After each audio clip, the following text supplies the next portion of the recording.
This is a bad. This is a very. I'm feel bad about this next story I'm going to read you here. Hank Beanie is the subject of Buff DUI. Buff Bagwell was recently arrested for DUI in Georgia, and he came out and said the arrest was for a sanction regarding a previous DUI and that he's still 11 months sober. All the dirt sheets issued correction without really looking into the incident of Georgia DUI laws. A few years ago, when Buff got arrested, he told TMZ a very similar story. The arrest was for a previous DUI when it wasn't. DDP is working on a documentary with Buff. Dark Side of the Ring is also working with Buff on an episode of him. There's significant business interest for Buff appearing on to still be sober. Disco is Buff's friend and is someone who's also gotten multiple DUIs in the state of Georgia. You're in a unique position to answer this. Do you think Buff relapsed and got a new DUI and is just working the dirt sheets, or do you think he's still sober? Thank you, Handsome Hank. I don't know. But this was I felt so bad when I read this story because literally like 2 days before, I saw on Twitter how great he's doing on DDP and stuff and everything.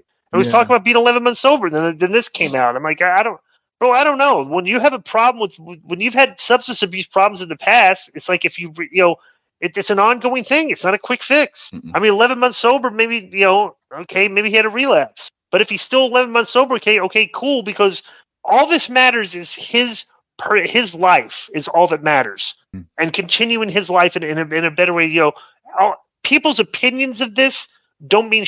All that matters is how Buff is feeling inside.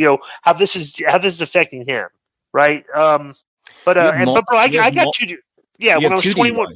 Yeah, when I was 21 and 22. I thought you had one. Yeah. Fascinating thing though, when I was 21 and 22 years old, and I never blew a .10. I blew a .08 and a .09. So I was legally, I wasn't at the .10, but they can give you one for under .10. Right. So did you ever the Shake Shack? Nothing.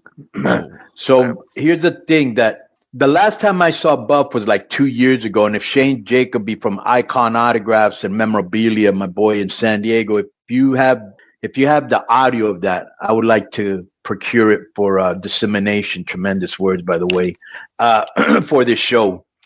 And basically, this guy had a show in his backyard, and Buff showed up, and Buff was in no shape to even do anything. I don't even know how he got into the ring. And it was against Brian Cage, who's not known for being a good talker. Bro, Buff went out there and did a hilarious promo like kids and some parents, like a really funny promo. And Cage, who I never expected from, was just as funny in his retort. I want to get the audio so you could hear it. And when I saw him, I was like, I just felt bad for him, because I was like, 20 years later and you're still struggling with this. So we hope nothing but the best for Buff. You know what I'm saying? And get back on the right road, and hopefully DDP can help you with that, like he's done with so many others.